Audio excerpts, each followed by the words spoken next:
Bonjour!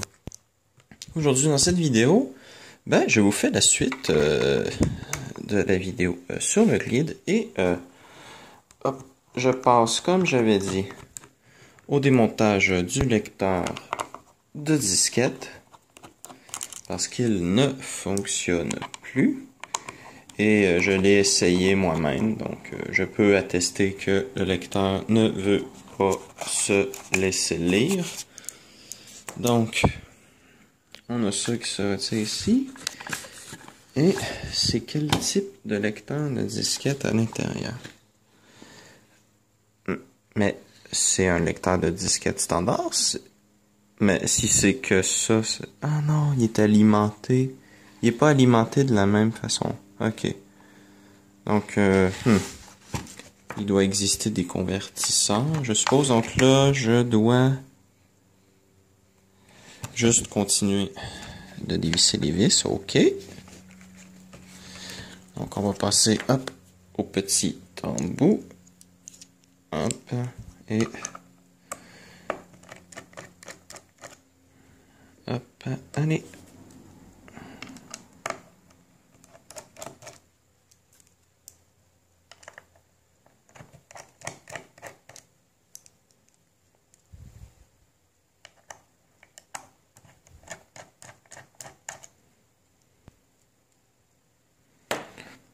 Ok, donc...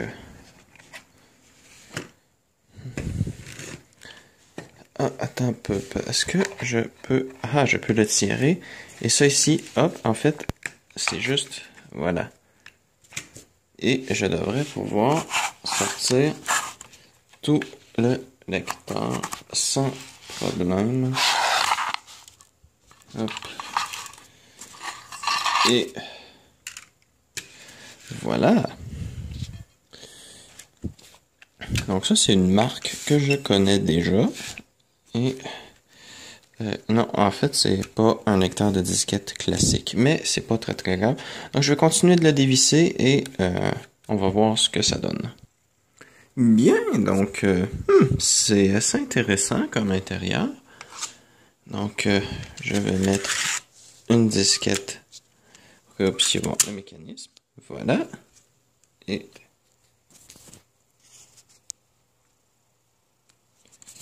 je vais éjecter. Donc, on va faire le classique. On va nettoyer les têtes à l'alcool à friction et on va tester. Ça se trouve, les têtes sont juste sales et le problème était super simple. Bien, donc le lecteur est branché. Comme vous pouvez voir, ça utilise un petit truc Proprio. Et voilà. Donc ça, c'est la disquette qu'il y avait de base dans le lecteur. Il a oublié de la retirer avant de me l'envoyer, mais donc c'est pas très très grave. Donc, hop. Voilà. F5. On va aller dans le lecteur A. Hop.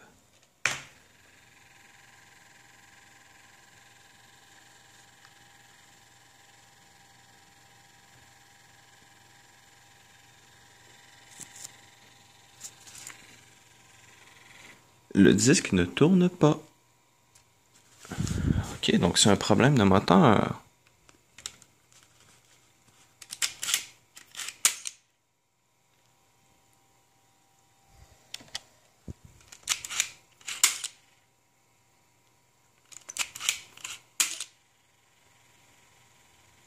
Ah non, il tourne.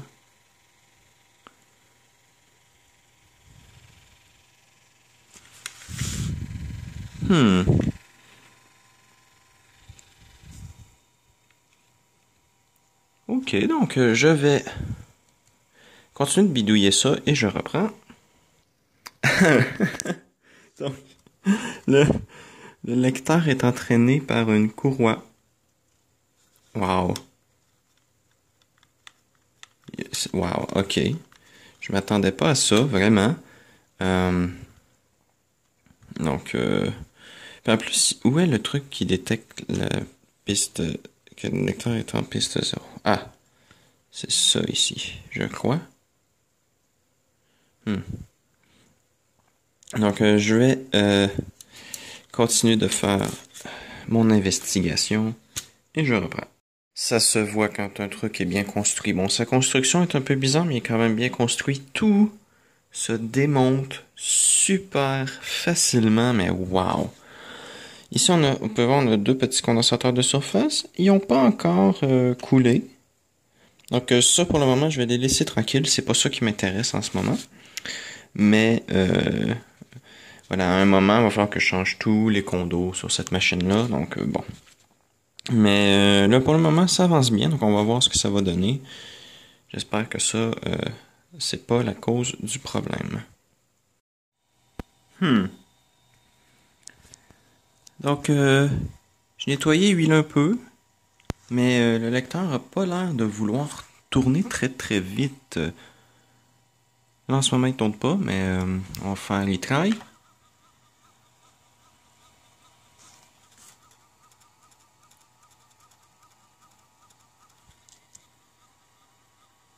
Les têtes bougent pas, donc je suis sûr qu'il va pas à la bonne vitesse. Donc, je vais essayer une technique qu'une personne a montré sur YouTube et qui sert qui consiste à faire bouillir une courroie et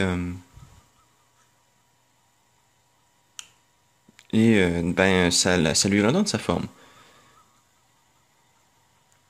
Donc je vais faire ça de ce pas. Allez. Et on va voir ce que ça donne. Donc ça bout. Donc on va voir ce que ça donne après 10 minutes. Là ça fait déjà 3 minutes. Donc allez. Et pendant que ça se finit de bouillir, j'ai réussi à installer le lecteur Spark. Il est détecté. Donc je vais pouvoir copier tout l'ensemble du disque dur vers ça ici. J'aurais bien aimé le mettre vers une disquette zip, mais ça fait 100 mégaoctets. Et je veux juste être sûr de ne pas manquer de place. Pardon, de pas manquer de place. Donc voilà. Donc, mais là pour le moment, c'est pas ce qu'il y a de plus important. Vu que là, je dois essayer de faire fonctionner le lecteur de disquette. Donc, je reprends quand ça aura fini de bouillir. Bien, donc ça semble toujours pas fonctionner. Mais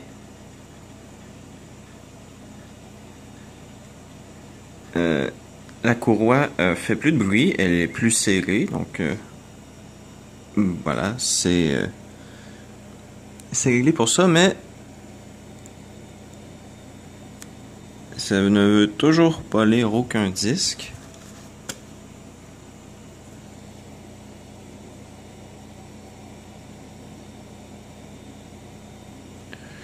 Donc je continue de tester ça. Hey, je crois qu'on a un truc. Ou pas? Ah, voilà. Le diagnostic est bon. Et un petit dire. Oh, ok. Donc, on va pousser ça un peu plus loin. Donc, ce que j'ai fait, c'est que j'ai nettoyé tout ça. J'ai formaté une disquette en 720 kilooctets. Je suppose que déplacer les têtes, ça l'a dégrippé. Un truc du genre, je sais pas. On va essayer avec un autre disque. On va voir si c'est de la chance ou si ça veut vraiment essayer de fonctionner. Donc,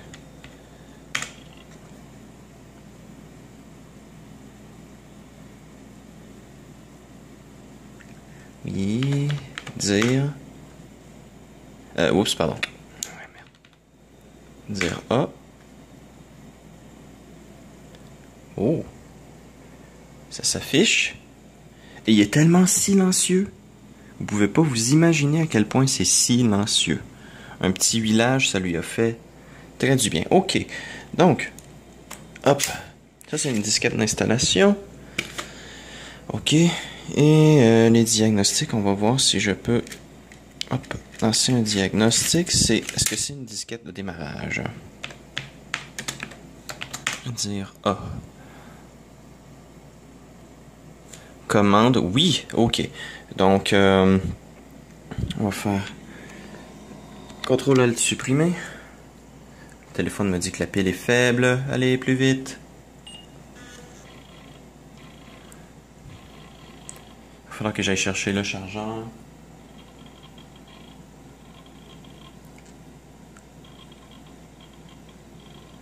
Allez, exit, exit. Ah mais non, mais c'est pas ce que je voulais faire. Bon, je reprends. Oh, ça démarre.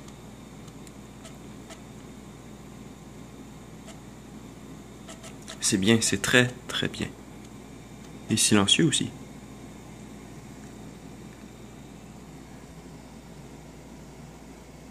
Oui. Donc, dire. Diagnose, D-I-A-G-N-O-S-E.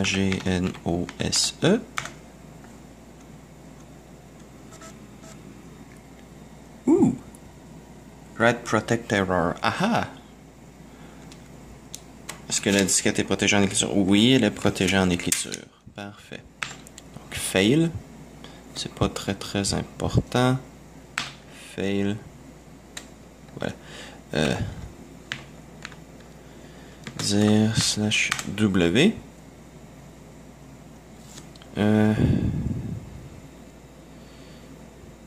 Disque test. D-I-S-K-T-E-S-T.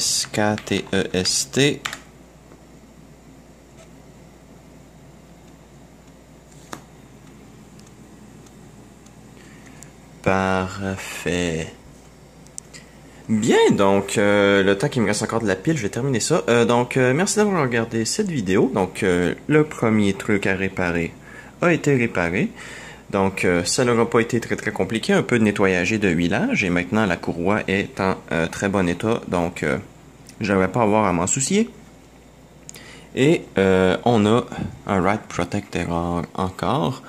Mais bon, c'est pas très très important. Donc, allez, je termine cela. Donc, merci d'avoir regardé cette vidéo. Hop. Et à la prochaine. Donc, bonjour. Aujourd'hui, dans cette vidéo, je documente le démontage du grid. J'ai déjà commencé, comme vous pouvez voir, mais c'est relativement simple. Donc, vous dévissez les vis qui sont en dessous. Vous pouvez ensuite lever l'écran sans déclipser les côtés, parce que c'est ça ici, les côtés qui le tient. Et vous le laissez aller dans le sens opposé et vous allez avoir accès à des vis ici. Vous pouvez essayer d'en dévisser quelques-unes sans dévisser ça ici, mais ça va mieux si vous enlevez ça. Une fois que ça c'est fait, vous pouvez retirer ce couvercle en plastique et vous avez accès à l'intérieur. Donc, c'est pas trop pire à l'intérieur. On a une belle petite Varta ici qui s'est mise à couler. Voilà. Et on en a une autre ici. Donc, quand ils ont construit l'ordinateur, ils s'est dit, une pile, c'est trop. Qu'est-ce qu'on pourrait faire? Puis là, il y a quelqu'un qui a fait Hold My Beer, puis il a mis 2 Varta dedans. Celle-là n'a pas l'air d'avoir coulé. C'est déjà un bon début, mais celle-là a commencé à ravager un peu alentour d'elle. Donc, il va falloir que je retire le disque dur, mais avant, je crois qu'il faut que j'enlève le clavier. Donc, OK. Ouf, tout doucement. Et voilà. Donc, je vais faire ça. Je vais faire pause et je reviens. Bien. Donc, hop. Me revoilà. Et un truc qu'il y a, c'est que le ruban ici, vous pouvez voir, c'est juste des connecteurs qui sont collés ici. C'est... J'essaie de voir comment fonctionne ce machin. Parce que le connecteur a l'air sale ici. C'est pile là quand j'appuie. Quand j'ai remarqué quand j'appuyais à cet endroit-là, le digitizer se mettait à fonctionner, il cliquait partout. Donc j'ai l'impression que ça ici, ça doit être sale ou un truc du genre. Mais là, j'ai retiré ça ici. On a l'extension mémoire. Je suppose qu'il y a 1 mégaoctet de base et là, ça ici, ça doit être parce qu'il y a 4 mégaoctets dans l'ordinateur. Donc je sais pas trop qu'est-ce qu'il fait, mais à moins que ça ce soit la mémoire vidéo, puis ça ici c'est la RAM. Je connais pas énormément de choses à ce genre d'ordinateur-là. Oh, on peut voir la belle petite bidouille ici. Voilà. Avec une grosse puce Intel. 2 grosses puces Intel. On a le modem ici qui était optionnel.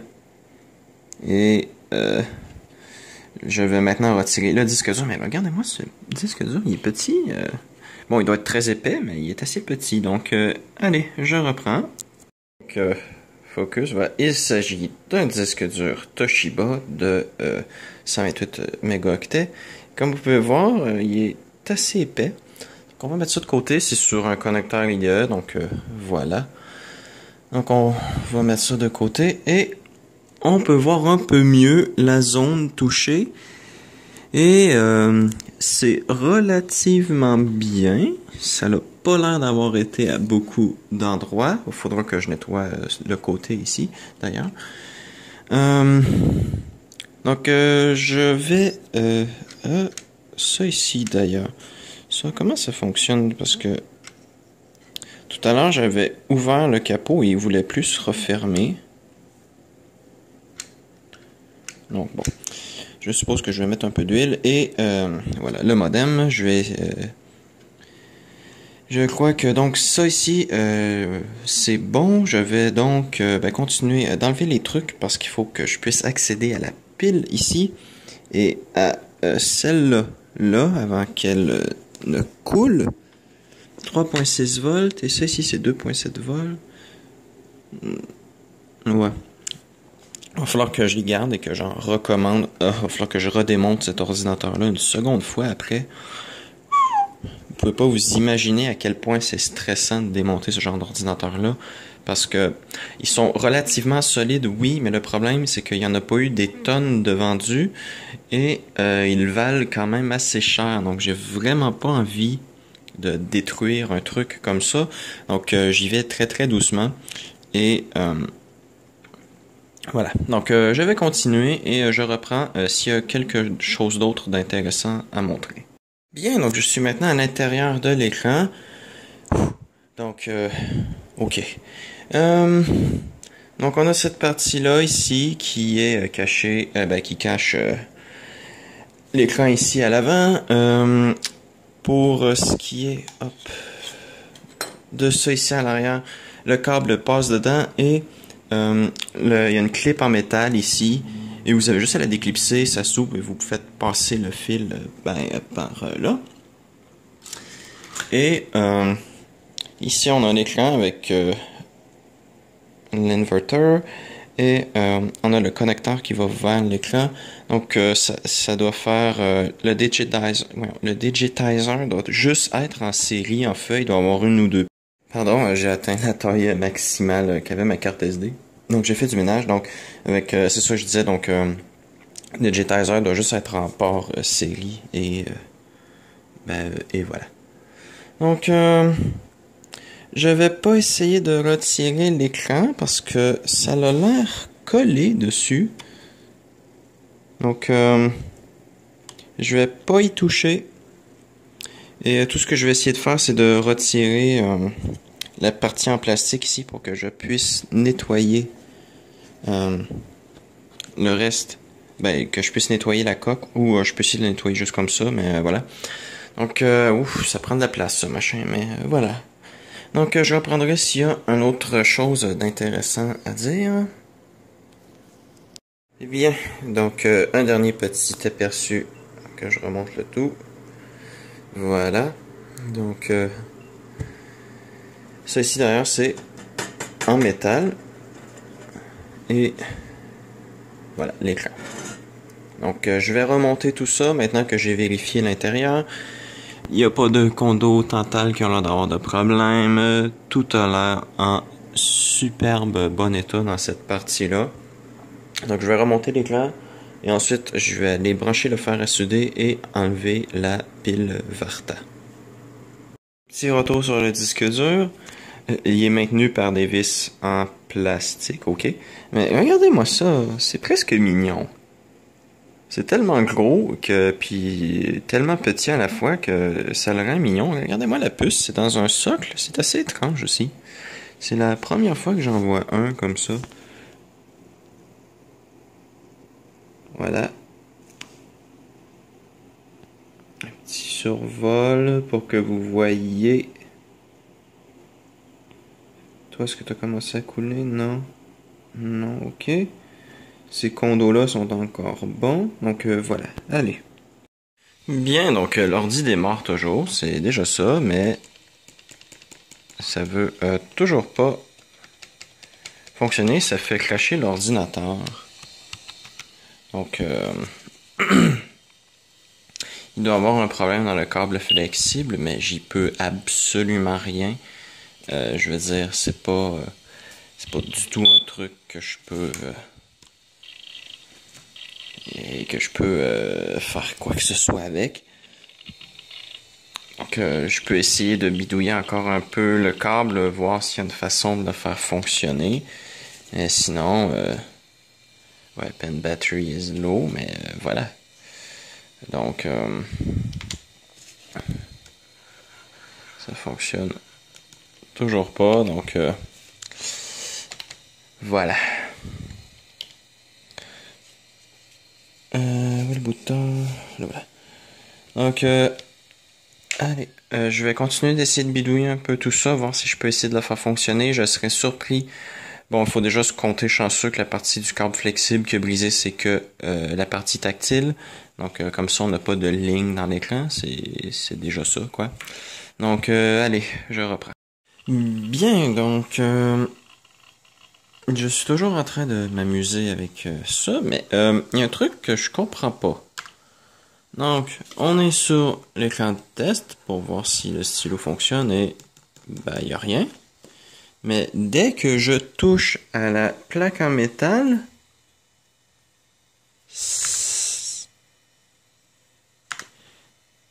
je comprends pas. Ça se met à dessiner, à faire n'importe quoi, à cliquer partout, voilà. Je comprends pas. Non. Donc, je vais continuer de regarder et on va voir si ça fait quelque chose. Bien, donc, je crois que ça fonctionne maintenant.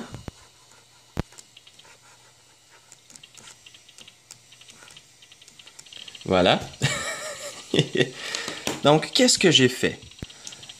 Déjà, hop, close. Non, tu ne sauvegardes rien. Close, close, close. Voilà. OK. Donc, qu'est-ce que j'ai fait? Donc, après avoir passé relativement beaucoup de temps avec ça, hop, hop. Donc, si vous regardez bien ici, hop, on a un petit connecteur. J'ai dit, regarde, non, le téléphone, le focus, voilà. On a le connecteur ici qui est maintenu en place avec deux écrous ici. Et j'ai remarqué que quand je mettais mon doigt dans cette section ici, en fait, ça se mettait à fonctionner. Et un peu avant, j'avais remarqué quand je touchais au métal, ça se mettait à bouger. Donc, je sais pas trop quoi. J'ai retiré ça ici. Ça a arrêté de faire le machin quand ça touchait au métal. Donc ça, je suppose en fait que ça faisait peut-être un court-circuit ou un truc genre. Donc, je l'ai enlevé. Si c'était là, c'est pour une raison. Mais bon, voilà. Ça fonctionne sans. Et j'ai mis un ruban adhésif noir ici, comme vous pouvez le voir, dans cette section-là. Et bah, ça fonctionne. Donc, bah...